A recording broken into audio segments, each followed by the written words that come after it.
Thanks for tuning into this week's edition of Going Gainesville. I'm Lesley, your host and the owner of Salman Home Realty, and I'm joined today with my co-host, Laila Asbergs with Foster's Grill. Thanks for being here, Laila. Can you tell me about Foster's Grill? Sure, Foster's is a local chain that serves char-grilled burgers, fries, and milkshakes. Awesome, they're delicious, and we are here at Backroad Bee Farm, and we're gonna check out the bees and some honey.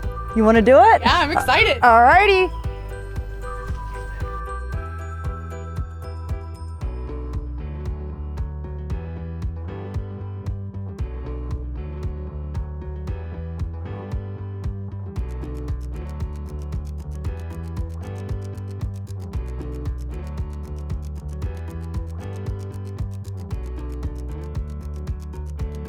So here we are with Griffen, the owner, and he's gonna tell us what's going on right here. All right, so right now we're about to open up a colony.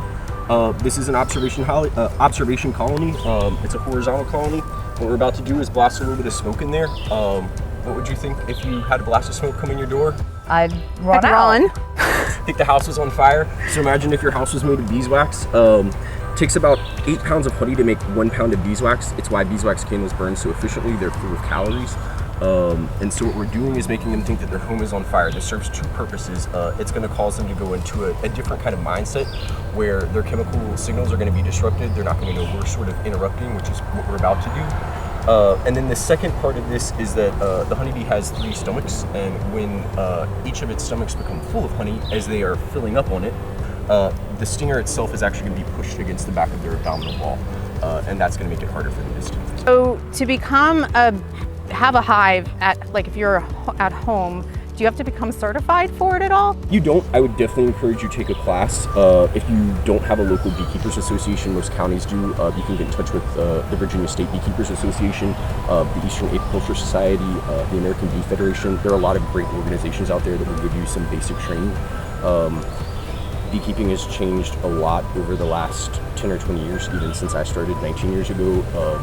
Grille was introduced to the United States in 1987, and it is now our greatest threat to the honeybee population.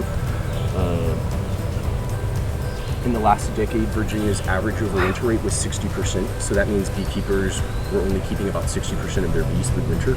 Oh, wow. This is the beginnings of comb, and they're going to draw this out into a full semicircle, and you'll see that progression as we go in, but this is that pure white comb we were talking about. That's beeswax. So how can people support you? Do you sell things? Buying honey, or if you're interested in placing a colony on your property, this is exactly what this is. My property is out in Linden. It's about 22 acres where I keep about 80 colonies. If you're interested in just 1 colony in your yard and you want to see what kind of honey you're getting from all of the plants and the labor of your gardening, hit me up. Find me on my, send me an email, backroadbee@gmail.com. Definitely up to place in Fauquier County for sure. Awesome. Also, get your own colony.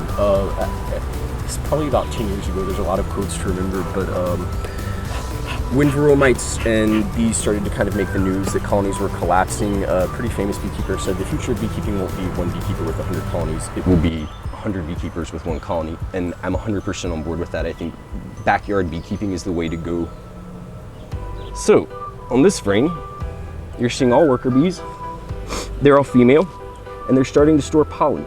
So you're seeing the yellow getting packed in there. Each of those pollens is coming from an individual crop, and you could isolate it if you wanted to, and you could figure out, is that geranium pollen, is that daisy pollen, is that dandelion pollen? Wow. What a combo.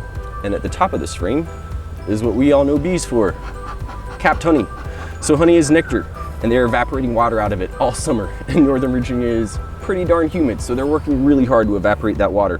When they get that water out of there, they're not taking any chances. They cap it back over with white wax, and that's how you know honey is ready. That's how us beekeepers know honey is ready to eat. This clear honey is pretty Am I trying it? Yes. Clear honey is definitely more associated with spring. Wow. It's usually more floral. It's got a lot of berries in there. No, I'm saying wow. Wow. That's amazing. Cool beans, right? Yeah, it's super good. Is it true that bees can't fly when it's below 50 degrees? It's kind of a trick question, but you're pretty right about that. When the temperature is below 50 degrees, their wing muscles are going to get tightened up. They're not going to venture out of the colony. The flip side of that is if it's a day that it's like 50 degrees in January where they've been holding it all winter, honeybees don't have like a system where they kind of hibernate when it's too cold for them to go out. They just hold it. They're super hygienic. This colony and your honey stays super clean. So until it breaks 50 degrees-ish, they're holding it. But because the cluster's staying about 98 degrees in winter, on days that it's like 48, 47 degrees, you'll see them venturing out because they just really gotta go. Now, how can we be standing here without a bee suit on and we're not getting stung? Honeybees by nature are super gentle. My recipe for success is keep the bees happy and the rest follows. So good honey, healthy bees, it all comes from putting their health first. This colony is just a super happy colony. I don't take too much honey from them. I make sure that they're treated properly if they have varroa mites. I inspect them pretty regularly to make sure they don't have something going wrong, but I try to give them as much space as possible. So you don't want to intervene too much, but it's a fine medium between management of a wild animal, period. Cool. So if you want to become like a backyard beekeeper, do you then have to supply a pollinator garden around it? Absolutely not. Northern Virginia, I can't think of a single place in Northern Virginia that you wouldn't have enough forage from trees and local flora. Honeybees forage typically within 1 to 2 miles. They'll go as far as 5, 6 miles. They stay within that small range, but when you think all of the trees that are out and around 2 miles, pine trees, evergreens, they're putting out pollen for a lot of the summer. That's a big staple of food for them. And then you think of honey that tastes good and you think of like rose or mint or something like that, but they love all sorts of nectar. So they're not as picky as we are when it comes to eating. They might be storing some brown, sappy tree honey that we're not going to want to eat, but they've got enough to make it through winter. The other thing is each of these girls has a job. Honeybees exhibit something called temporal polytheism, which is where they divide up tasks by age, and it's common within their order, Hymenoptera, or all the social insects. But when a honeybee's born, she's nursing young bees. In the middle of her life, she's pumping out wax. At the end of her life, she's foraging, literally until her wings are tattered. So bees kind of work themselves to death that way, and it's why you kind of hear busy as a bee, or industrial cities have a honeybee as their symbol. That's because bees are super industrious. In the wintertime, a worker bee will live about 6 months. She's not working. In summer, she'll live about 2 weeks, and that's just because she is working herself to death. She will not leave any work for her sisters, because when she is about to die, honeybees, one of those rare animals that we know they're about to die, she will take just enough honey to get her far enough away from the colony to not attract wasps, and she will drop dead there. So she won't even make her sisters clean up her body. Let's talk about the circle of life. Right. So what would make a hive swarm away? Like, I've read a few things where they're like, oh, there's a swarm heading west on this road. Let us know if you see it. That's their natural cycle. We think of reproduction as individual units. You have a couple kids, you've reproduced. Honeybees, she's got probably in here alone 99,000 daughters and 2,000 or 3,000 sons, this one queen.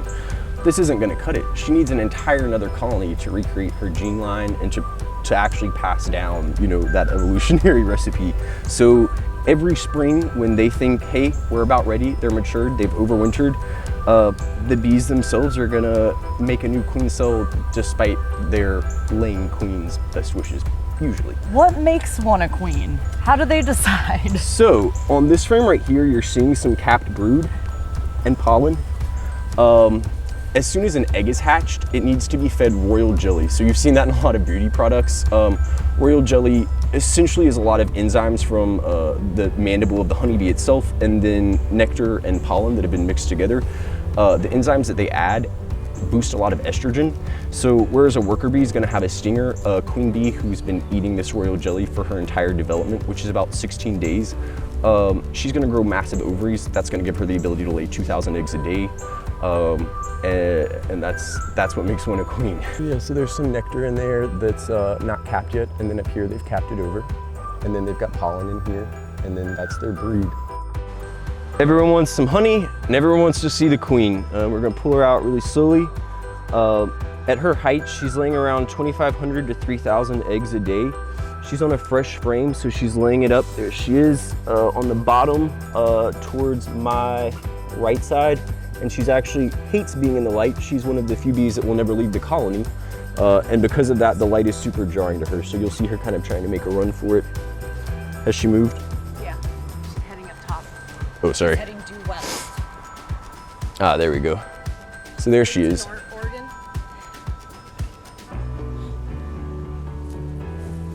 Well, Griffen, thanks so much for having us out today. It Definitely. was so fun learning about all the bees and all you guys do. Yeah, awesome. Thanks for coming out. Anytime anyone wants to come out, they're welcome. That is so cool. And Laila, thanks for being here again on the other side as my co-host Yeah, it this was time. My pleasure. Loved it.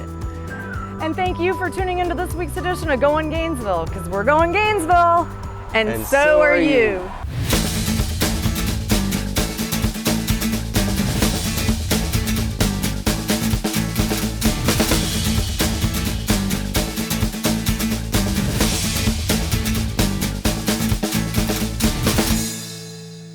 Make sure you tune in with me, Victoria, with Going Gainesville's Rapid Fire segment.